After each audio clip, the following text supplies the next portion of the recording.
Everyone, welcome to my YouTube channel Shiksha Diksha. तो चलिए शुरू करते हैं अपनी आज की वीडियो स्टार्ट करने से पहले एक बहुत ही इंपॉर्टेंट न्यूज़, जो लोग भी आईलेट एग्ज़ाम की तैयारी कर रहे हैं उनके लिए स्पेशली ये जो न्यूज़ है ये है कि आपके लिए फोकस लॉ बैच आया है अनअकैडमी की तरफ से, और ये आज 20 जनवरी से आपका स्टार्ट हो रहा है। ये बैच आपका एक तरीके का क्रैश कोर्स का बैच है। 6 मंथ में आपका सब कुछ कवर करा दिया जाएगा। इस बैच में जितने भी आपके डाउट्स होंगे सब कुछ इसमें अच्छे से जो है कवर अप किए जाएंगे। इसके साथ ही 6 मंथ के बैच में आपको डेली जो है मॉक टेस्ट मिलेगा, क्विजेज़ मिलेंगे। सो आपको ये कोई भी इशू नहीं होगा लास्ट टाइम प्रिपरेशन का कि आप मॉक टेस्ट बाद में ज्वाइन करो या ऐसा कुछ। आपको सब कुछ साथ साथ में मिलता रहेगा। और ये बैच जो है आपका बाइलिंगुअल है, सो आपको ऐसी भी कोई दिक्कत नहीं होगी। और कोई भी अगर आपका डाउट होता है तो डाउट क्लियरिंग सेशंस हैं, आप अपने डाउट की पिक्चर भेजेंगे और आपको डिटेल्ड वीडियो सॉल्यूशन मिल जाएगा। सो ऐसी आपको डाउट रिलेटेड भी कोई प्रॉब्लम नहीं आने वाली है। और अनलिमिटेड एक्सेस होगा लाइव क्लासेस का और रिकॉर्डेड क्लासेस का। सो आप जितनी चाहें वीडियोस वगैरह देख पाएंगे। और ये स्पेशली टारगेट किया गया है आईलेट एग्ज़ाम जो आप देंगे 2021 में, उसी को लेकर के ये पूरा का पूरा बैच रखा गया है ताकि आप ज़्यादा से ज़्यादा अच्छा स्कोर करें और सिलेक्ट हो जाएं। सो आपको करना क्या है, आपको डिस्क्रिप्शन पे लिंक अवेलेबल है, वहाँ से जाके आप इस बैच के लिए इनरोल कर सकते हो। और आप मेरा रेफरल कोड यूज़ कर सकते हो, शिक्षा क्लैट। ठीक है, सब्सक्रिप्शन लेने के लिए भी शिक्षा क्लैट कोड का यूज़ कर सकते हो। बाकी मैं आपको बता देती हूँ कि आपको किस तरीके से जो है बैच को इनरोल करना है। तो जब आप देखिए अनअकैडमी ऐप ओपन करेंगे तो आप जाएंगे क्लैट कैटेगरी में, वहाँ देखिए बहुत सारे आपको बैचेस दिख रहे हैं। तो इसमें से जो आपका फोकस लॉ बैच है उसको आपको ओपन करना है। और अब आप देख सकते हैं कि इसमें देखिए बहुत सारी क्लासेस जो हैं, क्लासेस के शेड्यूल दिखा रहा है। तो आपको करना क्या है, यहाँ इसको आप इनरोल कर लेंगे। और जब आप इनरोल कर लेंगे तब आप देखिए आपको दिखा भी रहा है कि कौन कौन से एजुकेटर्स हैं जो कि यहाँ पढ़ा रहे हैं इस बैच में। तो आप देख सकते हो, ठीक है, टैलेंटेड एजुकेटर्स हैं, ये आपको पढ़ाएंगे ताकि आपको कोई भी दिक्कत ना हो। तो आपको करना क्या है, बस आपको मेरा रेफरल कोड यूज़ करना है शिक्षा क्लैट, और आपको इनरोल करना है। जल्दी से जल्दी इनरोल कर लीजिए और अपनी आईलेट की तैयारी जो है बेहतर तरीके से कीजिए। ठीक है, तो चलिए, आई होप आपको ये सारी चीज़ें समझ में आ गई होंगी। तो चलिए बढ़ते हैं हम अपनी आज की वीडियो की तरफ। Hello friends, welcome to our YouTube channel Shiksha Diksha. I am Shweta Gupta. आज की हम जो अपनी वीडियो स्टार्ट करेंगे वो भी हम एक सीरीज़ के फॉर्म में लेकर चलेंगे, जो है केमिस्ट्री के क्वेश्चन बेस्ड सीरीज़। ठीक है, जो अभी जो एग्ज़ाम जैसे एनटीपीसी का चल रहा है उससे रिलेवेंट जैसे क्वेश्चन पूछे जा रहे हैं, तो उससे रिलेवेंट हम इस सीरीज़ में क्वेश्चन इंक्लूड करेंगे और जो अन्य इम्पॉर्टेंट होंगे वो भी साथ में देखते हुए चलेंगे। ठीक, तो शुरू करते हैं हमारी वीडियो। पहला क्वेश्चन है, इनमें से किसे फ्रेयॉन भी कहते हैं। फ्रेयॉन्स के लिए पूछा है कि जो यहाँ पे ऑप्शंस दिए इनमें से किसे फ्रेयॉन्स भी कहते हैं। तो ऑप्शंस हैं हमारे पास NH3, CFC, PAN या HCHO। तो जो जिसे फ्रेयॉन कहते हैं, आंसर क्या हो जाएगा हमारा CFC यानी क्लोरोफ्लोरोकार्बन। ठीक, CFC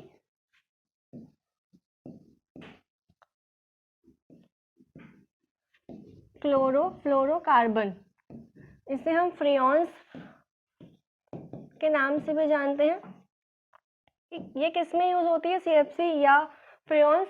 AC या रेफ्रिजरेटर में, AC या फ्रिज में कूलेंट के तहत, जो मतलब ठंडे चीज़ के लिए। तो फ्रेयॉन्स जो है वो किस चीज़ में यूज़ होती है, AC और फ्रिज में कूलेंट के रूप में यूज़ की जाती है। तो फ्रेयॉन्स किसे कहते हैं, CFC यानी क्लोरोफ्लोरोकार्बन। ठीक, नेक्स्ट है हमारा, इनमें से कौन सिलिकोसिस रोग का कारण है। मतलब इनमें से किस चीज़ से सिलिकोसिस रोग होता है। तो सिलिकोसिस रोग किससे, ऑप्शन है सीमेंट फैक्ट्री, जो सीमेंट फैक्ट्री में लोग काम करते हैं उनको ज़्यादा होता है, सैंड फैक्ट्री, सेरेमिक्स वर्क, या ऑल ऑफ द अबव। तो हमारा आंसर क्या हो जाएगा, ऑल ऑफ द अबव। जो भी लोग सीमेंट फैक्ट्री या सैंड फैक्ट्री या सेरेमिक्स वर्क ऐसी किसी जगह काम करते हैं उनको सिलिकोसिस रोग, उनमें सिलिकोसिस रोग ज़्यादा पाया जाता है। ठीक, तो कारण क्या होता है इन सब में से, all of the above. Next, इकाई इकाई रोग किससे संबंधित है। ऑप्शंस हैं, पहला फ्रैंशियम, ठीक, दूसरा AR आर्गन, तीसरा CD यानी कैडमियम, सिंबल्स लिखे हुए हैं, चौथा फ्लोरीन। तो तो इकाई इकाई रोग के लिए पूछा है कि इनमें से किसके कारण होता है या किससे संबंधित है, तो आंसर क्या हो जाएगा हमारा कैडमियम। जो इकाई इकाई रोग है वो कैडमियम के कारण होता है। ठीक, जब पीने वाले पानी में जो हम पानी पीते हैं उसमें कैडमियम की अशुद्धता आ जाती है तो इकाई इकाई रोग हो जाता है। इससे संभावित अंग कौन सा है, किडनी में होता है। ठीक, किडनी अंग इससे संभावित होता है। और दूसरा क्या, सबसे पहले ये कहाँ पे रोग पाया गया था या मिला था, तो जापान में सबसे पहले इसका पता चला था, जापान में सबसे पहले हुआ था। ठीक, तो अब क्वेश्चन क्या था हमारा, इकाई इकाई रोग किससे संबंधित है, तो किससे हो जाएगा, कैडमियम से, CD। नेक्स्ट क्वेश्चन, लाल दवा किससे संबंधित है। ऑप्शन है KNO3, KMNO4, पोटेशियम सल्फेट या पोटेशियम क्लोराइड। तो आंसर क्या हो जाएगा हमारा, बी ऑप्शन यानी KMNO4। जो लाल दवा है वो किससे संबंधित है, KMNO4 यानी पोटेशियम परमैंगनेट।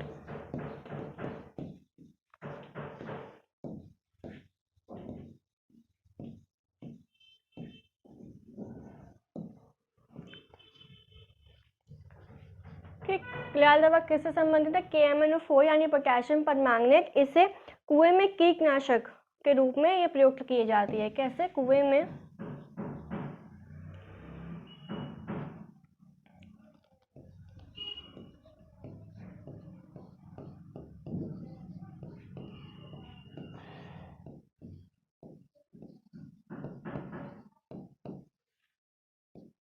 कीटनाशक के रूप में। ठीक, लाल दवा क्या होगी, पोटेशियम परमैंगनेट KMNO4। आगे बढ़ते हैं। BOD5 यानी बोर्ड 5 में 5 से क्या तात्पर्य है। पहले तो बोर्ड क्या होता है, फुल फॉर्म देख लेते हैं। बोर्ड है मतलब biological oxygen demand, biological oxygen demand. Board का क्या फुल फॉर्म हो गया, बायोलॉजिकल ऑक्सीजन डिमांड। तो क्वेश्चन था कि बोर्ड 5 में 5 से क्या तात्पर्य है, तो 5 से क्या तात्पर्य, ऑप्शन है 5 सेकेंड्स, 5 डेज, 5 मिनट्स या 5 आवर्स। तो 5 से क्या तात्पर्य हो जाएगा, 5 डेज। ठीक, बोर्ड 5 में 5 का मतलब है 5 डेज से, और बोर्ड का फुल फॉर्म क्या है, biological oxygen demand. Next question है, सूर्य के प्रकाश को उपस्थिति में क्या फॉस्जीन गैस उत्सर्जित करता है। ऑप्शन आयोडोफॉर्म, एस्पिरिन, अमोनिया या क्लोरोफॉर्म। तो आंसर क्या हो जाएगा हमारा, क्वेश्चन है कि सूर्य के प्रकाश की उपस्थिति में क्या फॉस्जीन गैस उत्सर्जित करता है। ऐसा कौन सा सब्सटेंस है या कंपाउंड है जो सूर्य के प्रकाश में फॉस्जीन गैस उत्सर्जित करता है, तो क्या हो जाएगा, क्लोरोफॉर्म हो जाएगा हमारा आंसर। क्लोरोफॉर्म जो है फॉस्जीन गैस उत्सर्जित करता है। ये भी वही, जैसे क्लोरोफॉर्म यूज़ किया जाता है एनेस्थीसिया के रूप में, ये पर जो फॉस्जीन गैस होती है ये ज़्यादा हार्मफुल हो जाती है।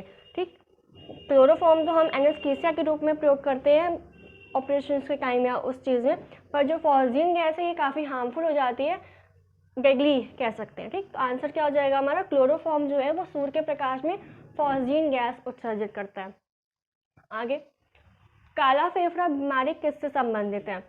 ऑप्शंस हैं thermal power plant, cement factory, coal mines या शुगर मिल। तो जो काला फेफड़ा बीमारी है वो किससे संबंधित है, कोल माइंस। मतलब जो भी लोग कोयले के खान में काम करते हैं उनमें ये बीमारी, काला फेफड़ा बीमारी, ये ज़्यादा देखने को मिलती है। तो अगर पूछे कि किन लोगों को काला फेफड़ा बीमारी किन में देखने को मिलती है, तो क्या जो कोयले के खान में व्यक्ति काम करते हैं उनमें, तो किससे संबंधित हो जाएगी, कोल माइंस से। ठीक, आगे, इनमें से किसे मांस को संरक्षित रखने में प्रयोग करते हैं। मतलब इनमें से कौन सी ऐसी चीज़ है जो मांस को संरक्षित रखने में काम आती है, प्रयोग में लाई जाती है।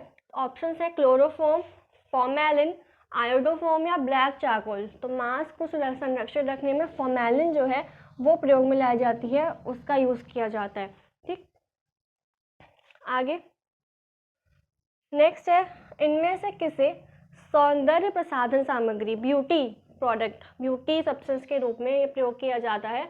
तो ऑप्शन है zinc sulphide, zinc oxide, zinc carbonate या फिर जिंक फॉस्फाइड।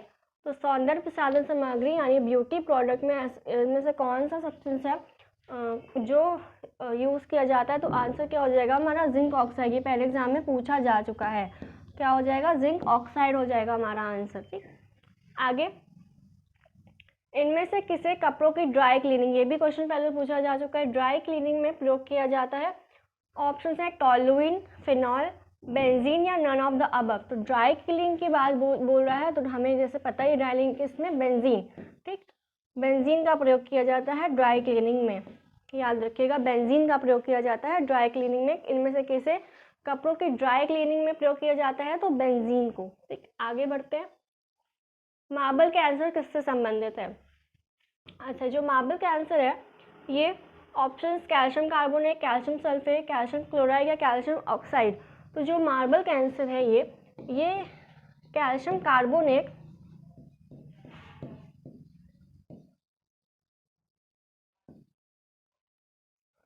कैल्शियम कार्बोनेट में जब सल्फ्यूरिक एसिड ऐड कर देते हैं या मिल जाता है H2SO4 यानी सल्फ्यूरिक एसिड,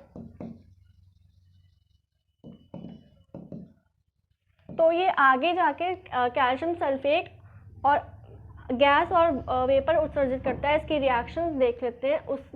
जो आगे रिएक्शन फॉर्म होती है वो मार्बल कैंसर कहते हैं। तो रिएक्शन से समझते हैं रिएक्शन क्या हो जाएगी। जब हमने क्या बोला, calcium chloride calcium carbonate CaCO3 में जब सल्फ्यूरिक एसिड मिल जाता है H2SO4, तो हमें रिजल्ट क्या मिलता है, तो कैल्शियम सल्फेट बनता है, वाटर वेपर निकलते हैं, वाटर और कार्बन डाइऑक्साइड गैस।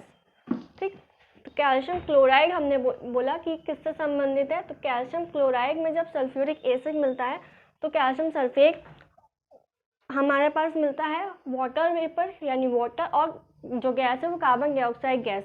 तो आंसर पे अगर आए क्वेश्चन पे, तो क्या हो जाएगा, मार्बल कैंसर किससे संबंधित है, तो किससे हो जाएगा, कैल्शियम क्लोराइड से। ठीक, ये हो जाएगा हमारा आंसर कैल्शियम क्लोराइड। ये क्वेश्चन हो गई। आगे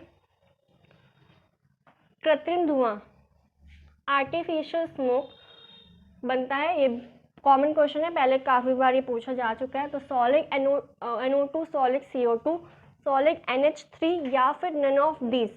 तो क्या हो जाएगा आंसर हमारा सॉलिड CO2। इसको हम और किस नाम से जानते हैं, ड्राई आइस यानी शुष्क बर्फ।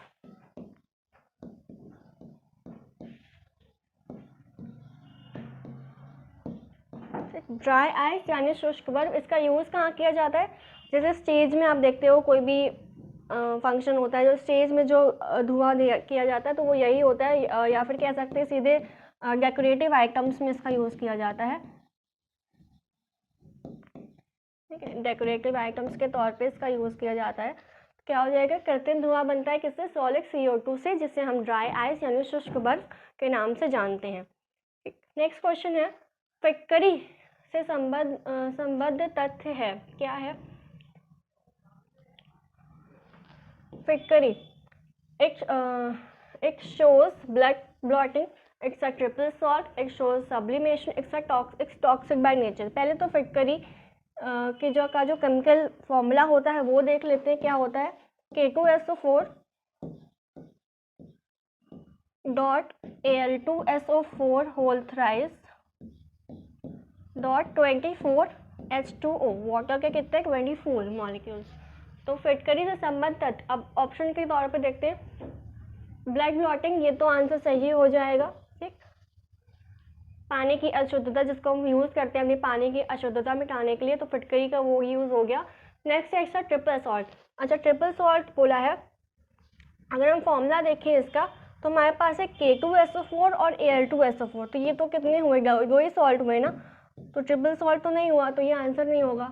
नेक्स्ट, एक्सो सब्लिमेशन नहीं, एक्स टॉक्सिक बाय नेचर नहीं, इसको हम यूज़ करते हैं अपने पानी की अशुद्धता वगैरह मिटाने के लिए, या फिटकरी का यूज़ किया जाता है शेविंग में, मेल्स लोग यूज़ करते हैं, ब्यूटी प्रोडक्ट के तौर पे यूज़ किया जाता है। तो ये सारी चीज़ों की तो टॉक्सिक तो नहीं होगा। और डबल सॉल्ट है, 2 सॉल्ट्स है, तो यह ऑप्शन था ट्रिपल सॉल्ट।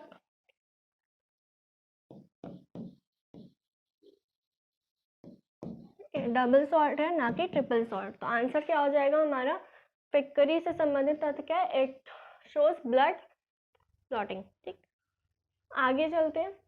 लास्ट क्वेश्चन है, अधातु जो कि हवा की उपस्थिति में आग पकड़ लेती है, ऐसी कौन सी अधातु है जो हवा की उपस्थिति में एयर से कांटेक्ट बनाने पे आग पकड़ लेती है?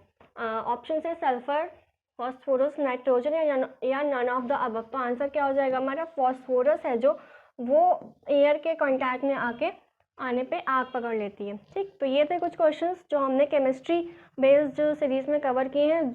रिलेवेंट कैसे थे, जो अभी एग्जाम्स हो रहे हैं हमारे एनटीपीसी के, उससे रिलेवेंट इसमें क्वेश्चंस इंक्लूड किए गए हैं। ऐसे सिमिलर क्वेश्चंस आए हैं और अन्य जो और इम्पॉर्टेंट क्वेश्चंस हमें लगे वो हमने इंक्लूड किए। तो आई होप आपको वीडियो अच्छी लगी होगी। कमेंट में बताइएगा आपको वीडियो कैसी लगी। वीडियो को लाइक करिएगा, शेयर करना मत भूलिएगा।